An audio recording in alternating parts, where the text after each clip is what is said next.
ಗೃಹ ಸಚಿವ K J George ವಿರುದ್ಧ ಮತ್ತೊಂದು ಆರೋಪ ಕೇಳಿಬಂದಿದೆ. ಕೆಜೆ ಜಾರ್ಜ್ ತಮ್ಮ ಆಸ್ತಿಯನ್ನ ಮುಚ್ಚಿಟ್ಟಿದ್ದಾರೆ ಅಂತ ಸಾಮಾಜಿಕ ಹೋರಾಟಗಾರ ಎಸ್ಆರ್ ಹಿರೇಮಠ್ ಆರೋಪಿಸಿದ್ದಾರೆ. ಚುನಾವಣಾ ಆಯೋಗಕ್ಕೆ ಸಲ್ಲಿಸಿರೋ ಪ್ರಮಾಣ ಪತ್ರದಲ್ಲಿ ತಮ್ಮ ಒಟ್ಟು ಷೇರುಗಳ ಮಾಹಿತಿಯನ್ನ ಮರೆಮಾಚಿದ್ದಾರೆ. 2013ರ ಏಪ್ರಿಲ್ 12ರಂದು ಆಯೋಗಕ್ಕೆ ಕೊಟ್ಟಿದ್ದ ಲೆಕ್ಕ ವಿವರದಲ್ಲಿ ತಪ್ಪು ವಿವರ ಕೊಟ್ಟಿದ್ದಾರೆ. ಚುನಾವಣಾ ಆಯೋಗಕ್ಕೆ ಸಲ್ಲಿಸಿದ್ದ ಪ್ರಮಾಣ ಪತ್ರದಲ್ಲಿ 5,94,21,022 ರೂಪಾಯಿ ಮೊತ್ತದಲ್ಲಿ ಷೇರು ಖರೀದಿಸಿದ್ದಾಗಿ ಹೇಳಿಕೊಂಡಿದ್ದಾರೆ. ಆದರೆ ಅವರು 10 ಕೋಟಿ ರೂಪಾಯಿ ಮೊತ್ತದಲ್ಲಿ ವಿವಿಧ ಕಂಪನಿಯ ಷೇರುಗಳನ್ನು ಖರೀದಿಸಿದ್ದಾರೆ. ಈ ಮೂಲಕ ಇನ್ನುಳಿದ 5 ಕೋಟಿ ಮೊತ್ತದ ಷೇರು ಘೋಷಿಸಿಲ್ಲ ಅಂತ ಹಿರೇಮಠ್ ಆರೋಪಿಸಿದ್ದಾರೆ.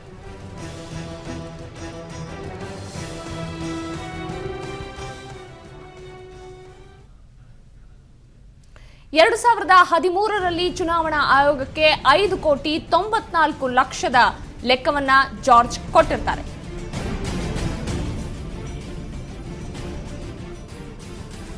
ತಮ್ಮ ಒಟ್ಟು ಆಸ್ತಿಯನ್ನ ಮರೆಮಾಚಿದ್ರ ಅನ್ನೋ ಪ್ರಶ್ನೆ ಈಗ ಉದ್ಭವ ಆಗುತ್ತೆ. ಆದ್ರೆ ಜಾರ್ಜ್ ಕೊಟ್ಟಿದ್ದ ವಿವರದಲ್ಲಿ ಕೋಟಿಯ ಆಸ್ತಿ ಲೆಕ್ಕವನ್ನೇ ಅವರು ವಿವರಿಸಿರೋದಿಲ್ಲ.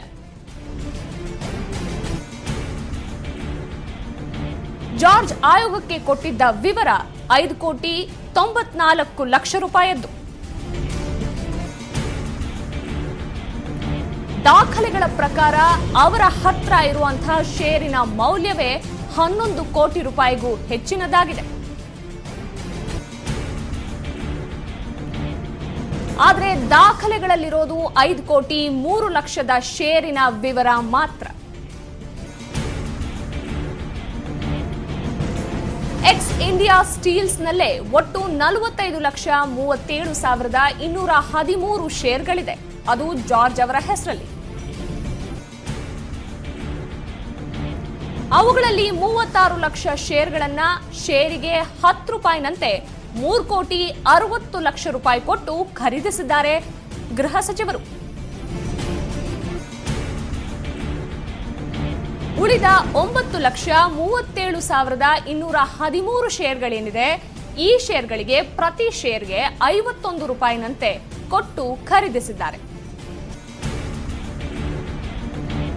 ಒಟ್ಟಾರೆ ಷೇರು ಖರೀದಿಸಿರುವ ಮೊತ್ತವೇ ಸುಮಾರು 8,38,00,000 ರೂಪಾಯಿದಾಗಿದೆ.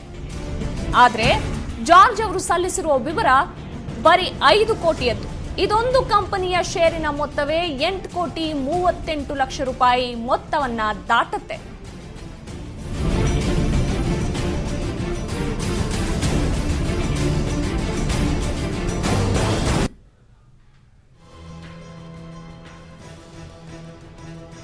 ಇನ್ನು ಹಿರೇಮಠ್ ಅವರ ಈ ಆರೋಪಕ್ಕೆ ಗೃಹ ಸಚಿವ ಜಾರ್ಜ್ ಅವರು ಕೂಡ ರಿಯಾಕ್ಟ್ ಮಾಡಿದ್ದಾರೆ.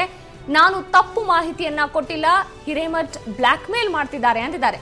ಸಾಕ್ಷ್ಯಾಧಾರಗಳೇನಾದ್ರೂ ಅವ್ರ ಹತ್ರ ಇದ್ರೆ ಚುನಾವಣಾ ಆಯೋಗಕ್ಕೆ ಕೊಡ್ಲಿ ಅಂತ ಜಾರ್ಜ್ ಅವರು ಹಿರೇಮಠ್ ಅವರ ವಿರುದ್ಧ ಸವಾಲ್ ಹಾಕಿದ್ದಾರೆ.